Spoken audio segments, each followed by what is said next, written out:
നീ തമാശിച്ചു കാര്യം മാറ്റണ്ട. നിനക്കറിയാം ഞാൻ എന്താ ഉദ്ദേശിക്കുന്നതെന്ന്.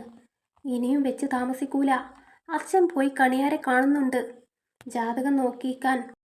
എല്ലാ പ്രിയപ്പെട്ടവർക്കും അനുരാഗം ഭാഗം 4 സ്വാഗതം. അല്ല, സ്വപ്നമല്ല, റിയാലിറ്റി. ഓടിക്കോ. ബസ് സ്റ്റോപ്പിൽ നിന്ന് ആളുകൾ ബസ്സിൽ കയറിക്കൊണ്ടിരിക്കുന്നു. അവരുടെ കൂടെ കയറാനുള്ള ധൃതിയിൽ അനന്യയും അവരുടെ പിറകിലായി വന്നു നിന്നു. എന്താ ടീച്ചറെ, സ്വപ്നം കണ്ടു തീർന്നെങ്കിൽ ഒന്ന് വേഗം കയറിയാട്ടെ. കണ്ടക്ടർ പയ്യൻ അങ്ങനെ പറഞ്ഞപ്പോൾ അവന് മുഖം കൊടുക്കാതെ അനന്യ ബസ്സിൽ കയറി. പ്രായപ്പോ അതല്ലേടാ, ടീച്ചർ സ്വപ്നം കാണട്ടെ. കൂട്ടത്തിൽ നിന്നുള്ളൊരു കമൻ്റാണ്. ആരാ പറഞ്ഞതെന്ന് അറിയില്ല. ബസ്സിൽ സാമാന്യം തിരക്കുണ്ട്. ഈ സമയം കോളേജ് പിള്ളേരും മറ്റു ജോലിക്കാരും കൂടുതലായി ഉണ്ടാകും. എങ്ങനെയോ കിട്ടിയൊരു കമ്പിയിൽ തൂങ്ങി അനന്യ നിന്നു. എന്തായാലും വീഴില്ല. സൂചി കുത്താൻ സ്ഥലമില്ല, അപ്പോഴല്ലേ വീഴ്ച. ശബ്ദം കേട്ട അനന്യ പിറകിലേക്ക് നോക്കുമ്പോൾ കണ്ടത് ഗാനഗന്ധർവനെ. ആരോ വിരൽ മീട്ടി മനസ്സിൻ മൺവീണയിൽ. അവനെ കണ്ടത് ഈ പാട്ട് അവളുടെ മനസ്സിൽ ആരോ പാടിക്കൊണ്ടിരുന്നു. ദൈവമേ, ഇവന് എന്തുദ്ദേശിച്ചാണ് എൻ്റെ പിറകിൽ ഇങ്ങനെ വന്നിരിക്കുന്നത്? അതോ അവൻ എൻ്റെ പിറകിൽ വന്നതല്ലേ? എവിടെയെങ്കിലും പോകാനായിരിക്കുമോ? ബസ്സിപ്പോൾ എനിക്ക് മാത്രമല്ലല്ലോ. അനന്യ അവനെ ദേഷ്യത്തോടെ നോക്കുന്നത് കണ്ട് ഒരു പ്രിങ്ങ് ചിരിയും കൊണ്ട് അവൻ നിന്നു. ഇവന് വേലയും കൂലിയൊന്നും ഇല്ലേ? Ticket ticket. കമൻ്റടി വീരൻ കണ്ടക്ടർ ടിക്കറ്റ് കൊണ്ടുവന്നിട്ടുണ്ട്. അവൻ അനന്യയുടെ അരികിലുള്ള കമ്പിയിൽ ചാരി ബാലൻസ് ചെയ്ത് ടിക്കറ്റ് എടുത്ത് അനന്യക്ക് കൊടുത്തു. എന്താ ടീച്ചറെ, ലോങ് ലീവ് ആയിരുന്നോ? കാണാറേയില്ല. പേഴ്സിൽ നിന്നും അനന്യ എടുത്തു കൊടുത്ത പണം വാങ്ങിക്കുന്നതിനിടെ കണ്ടക്ടർ പയ്യൻ ചോദിച്ചു. നിങ്ങൾക്കെന്നെ ഒന്നും വെയിറ്റ് ചെയ്യാൻ സമയമില്ലല്ലോ. ഞാൻ ദിവസവും വരാറുണ്ട്. അപ്പോഴേക്കും ബസ് പോയി കാണും. അങ്ങനെ വരട്ടെ. അപ്പോൾ ഇന്ന് ബസ്സിൻ്റെ ടയർ കേടായതുകൊണ്ട് അല്പം വൈകി. ഇപ്പോൾ നമ്മൾ കറക്റ്റായി. എല്ലാം ഒരു ഓട്ടപ്പാച്ചിലല്ലേ എൻ്റെ ടീച്ചറെ. ഒരു പുഞ്ചിരി നൽകിക്കൊണ്ട് കണ്ടക്ടർ കടന്നുപോയി. ഗാനഗന്ധർവന് ഇരിക്കാൻ ഒരു സീറ്റ് കിട്ടിയിട്ടുണ്ട്. ഇപ്പോൾ ഇരുന്നാണ് നോട്ടം. വലിയ ശബ്ദത്തിൽ ബസ്സിലെ ബെല്ലടിച്ചപ്പോൾ കോളേജ് പിള്ളേരെയും യാത്രക്കാരെയും തള്ളി മാറ്റി അനന്യ എങ്ങനെയൊക്കെയോ ബസ്സിൽ നിന്ന് പുറത്തെത്തി. തിരക്കിൽ നിന്ന് പുറത്തെത്തിയതും ആകെ ഒരു അങ്കലാപ്പായിരുന്നു. ഒരു തലകറക്കം പോലെ. ഇതേതാ സ്ഥലം? ബസ് ഇറങ്ങിയതും അനന്യ പിന്തിരിഞ്ഞൊന്ന് നോക്കി. അപ്പോഴും ഗാനഗന്ധർവൻ അവളെ തന്നെ നോക്കി ഒരേ ഇരിപ്പാണ്. ഓരോ സൈക്കോകൾ. അനന്യ ടീച്ചറെ. വിളി കേട്ട് തിരിഞ്ഞു നോക്കുമ്പോൾ ഗോപിക ടീച്ചർ. ആ, ടീച്ചർ ഈ ബസ്സിൻ്റെ അകത്തുണ്ടായിരുന്നോ? ഞാൻ കണ്ടില്ല. അല്ല, എങ്ങനെ കാണും? വാഗൻ ട്രാജഡി അല്ലായിരുന്നോ? ഇന്നെങ്ങനെ ബസ് കിട്ടി? അതിശയായിരിക്കുന്നു. ഗോപിക ടീച്ചർ അവളെ നോക്കി. എന്തെല്ലാം അതിശയങ്ങൾ ഇനിയും കിടക്കുന്നു. അസംബ്ലി പിരിഞ്ഞ് കുട്ടികൾ ക്ലാസ്സിൽ കയറിയിട്ടേ ഉള്ളൂ. അനന്യ ടീച്ചറെ കണ്ടതും ഹെഡ് മാസ്റ്റർ കയ്യിലെ വാച്ചിലേക്ക് നോക്കി പറയാൻ വെച്ചിരുന്ന പുതിയ ശകാരങ്ങൾ വിഴുങ്ങി അങ്ങനെ നിന്നു. എന്താ, മനുഷ്യരെ കണ്ടിട്ടില്ലേ എന്ന് മുഖത്ത് നോക്കി ചോദിക്കാൻ തോന്നിയെങ്കിലും വിട്ടു. വൈകിട്ട് സ്കൂൾ വിട്ട് ബസ് കയറാൻ ഇറങ്ങുമ്പോൾ ഗോപിക ടീച്ചറും ഓടി പിന്നാലെ കൂടി. പതുക്കെ ഓടിയാൽ മതി ടീച്ചറെ, ബസ് വരാൻ സമയമാകുന്നുള്ളൂ. ഇതല്ല, അനന്യ ടീച്ചർ മുന്നേ പറഞ്ഞ കാര്യം പറയാൻ ഓടിയതാ. വാഗൻ ട്രാജഡിയിൽ കയറിയ പിന്നെ ഒന്നും പറയാനൊക്കത്തില്ലല്ലോ. ആ, എന്താ? സൂപ്പർ മാർക്കറ്റിൽ ജോലിക്ക് വരുന്ന കാര്യം. അടുത്ത ആഴ്ച വരാൻ പറ്റുമോ? ഗോപിക ടീച്ചറിൻ്റെ ചോദ്യം കേട്ട് അതേ എന്ന ഭാവത്തോടെ അനന്യ ഗോപിക ടീച്ചറെ നോക്കി പുഞ്ചിരിച്ചു. ദിവസവും 450 രൂപ കൂലി മതിയോ ടീച്ചറെ? ഗോപിക ടീച്ചർ അവളുടെ തോളിൽ കൈവച്ച് നിന്ന് അവളെ നോക്കി തന്നെ നിന്നു. കാശിയും കൂട്ടുകാരും ആരോ കൊണ്ടുവിട്ടുകൊടുത്ത 4x4 മഹീന്ദ്ര താറിൽ കാര്യമായിട്ട് പണിതു കൊടുക്കുകയാണ്. എടാ, ഫ്രണ്ടിൽ ഈ ഹിപ്പോപ്പ് ലൈറ്റ് മാത്രം പോരാ, കൂടെ ഈ കേബിളും വലിച്ച് കെട്ട്. കൂട്ടുകാരൻ രോഹിത് പറയുന്നത് കേട്ട് കാശി ആ വാഹനത്തിന് ഓരോ ഒരുക്കങ്ങളും ചെയ്തു കൊടുക്കുന്നുണ്ട്. കാശിനാഥുണ്ടോ ഇവിടെ? വെളിയിൽ നിന്നൊരു ഘനഗാംഭീര്യമുള്ള ശബ്ദം കേട്ട് രണ്ടുപേരും അങ്ങോട്ട് നോക്കി. അയാളെ കണ്ടതും കാശിയുടെ മുഖം വിളറാൻ തുടങ്ങി. കാശിയെ കണ്ടതും അയാൾ ധൃതി വെച്ച് അവൻ്റെ അടുത്തേക്ക് നടന്നു വന്നു. കാടുപോലെ തിങ്ങി നിൽക്കുന്ന ചുരുളൻ മുടി, നീണ്ട മുഖം, രണ്ടറ്റവും പിരിക്കാൻ പാകത്തിൽ കൊമ്പൻ മീശയും. അയാൾ അത് പിരിച്ച് റെഡിയാക്കി അവനെ രൂക്ഷമായി നോക്കി. ഒന്നും മനസ്സിലാകാതെ രോഹിത് രണ്ടുപേരെയും മാറി മാറി നോക്കുന്നുണ്ട്. രഘുവണ്ണ, നമുക്ക് അപ്പുറത്തേക്ക് മാറി നിന്ന് സംസാരിക്കാം എന്നും പറഞ്ഞ് കാശി മുമ്പിൽ നടന്നപ്പോൾ അയാൾ മീശപിരി തുടർന്നുകൊണ്ട് അവൻ്റെ പിറകിൽ നടന്നു.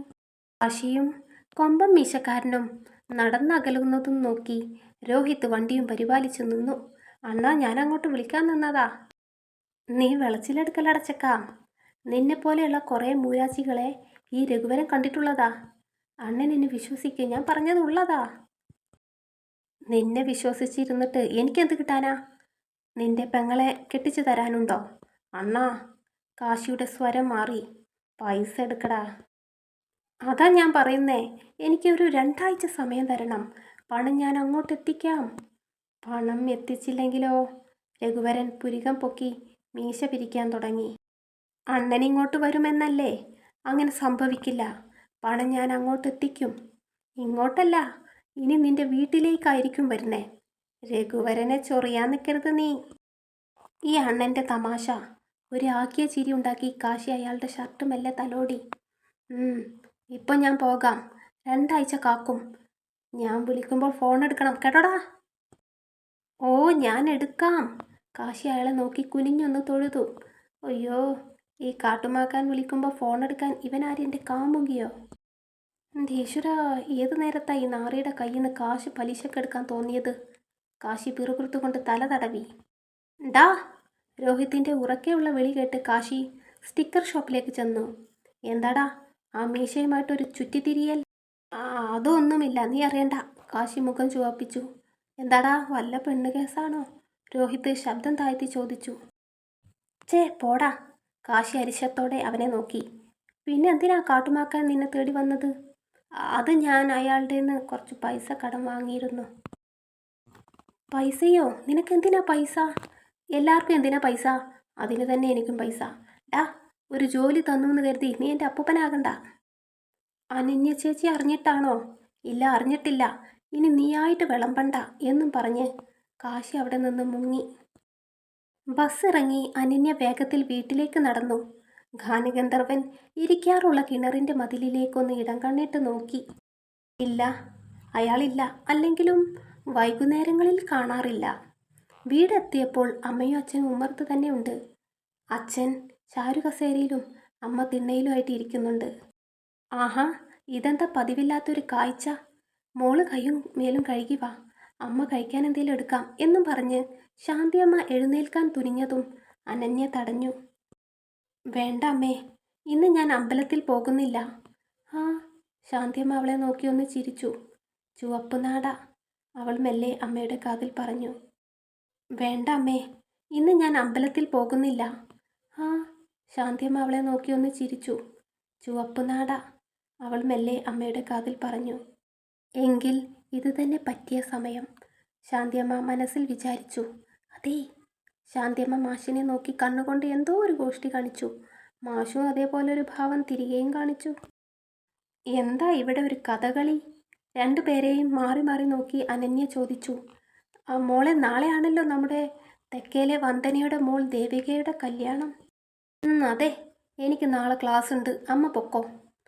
അതല്ല, അവൾ പ്രായം കൊണ്ട് നിന്നേക്കാൾ 2 വയസ്സ് കുറവാ.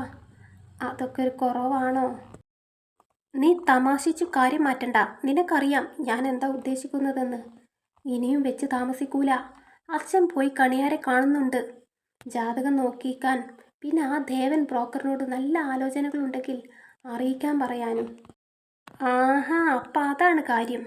ദേവികയുടെ കല്യാണമായി. അവളാണെങ്കിലോ തൻ്റെ മകളെക്കാൾ 2 വയസ്സ് ഇളയതും. ഇന്ന് 2 പേരും രണ്ടും കൽപ്പിച്ചാണല്ലോ. അനന്യ അവരെ 2 പേരെയും ഒന്ന് നോക്കി അവരുടെ അരികിലിരുന്നു. അതെ, ഇനി നീട്ടിക്കൊണ്ടു പോകുന്ന പ്രശ്നമില്ല. എത്ര നല്ല ആലോചനകൾ അയാൾ കൊണ്ടുവന്ന്. അന്നൊക്കെ B.Ed, പിന്നെ പരീക്ഷ എന്നൊക്കെ പറഞ്ഞ് നമ്മൾ തന്നെ അയാളെ തിരിച്ചയച്ചു. അച്ഛൻ അനന്യയുടെ തോളിൽ കൈവച്ചു. അപ്പോൾ ഇവിടുത്തെ കാര്യമോ? അനന്യയുടെ കണ്ണ് നിറയുന്നുണ്ടായിരുന്നു. ഇവിടുത്തെ എന്ത് കാര്യം? അമ്മയുടെ ചോദ്യമാണ്. ഒന്നുമില്ലേ? ഏട്ടൻ്റെ മരുന്ന്, വീട്ടിലെ ചെലവ്, കുടുംബശ്രീയിലെ ലോണ്, ബാങ്കിലെ ലോണ്, ഇതൊക്കെ. അച്ഛൻ്റെ പെൻഷൻ കൊണ്ട് അച്ഛൻ്റെ മരുന്നിനുള്ളത് തന്നെ തികയുന്നുണ്ടോ? മകളുടെ ചോദ്യങ്ങൾക്ക് ഉത്തരമില്ലെങ്കിലും അവർ തോറ്റു കൊടുക്കാൻ തയ്യാറല്ലായിരുന്നു. അതിന് കല്യാണം കഴിക്കാന്ന് പറഞ്ഞാൽ ജോലി കളയാന്നാണോ? നീ കല്യാണം കഴിഞ്ഞ് ജോലിക്ക് പൊക്കോ. ശമ്പളത്തിൽ നിന്ന് ഇത്തിരി ഞങ്ങൾക്ക് തന്നേക്ക്. അല്ലെങ്കിലും ചുമ്മാ ഇട്ടെറിയാൻ പറ്റുന്ന ജോലിയാണോ?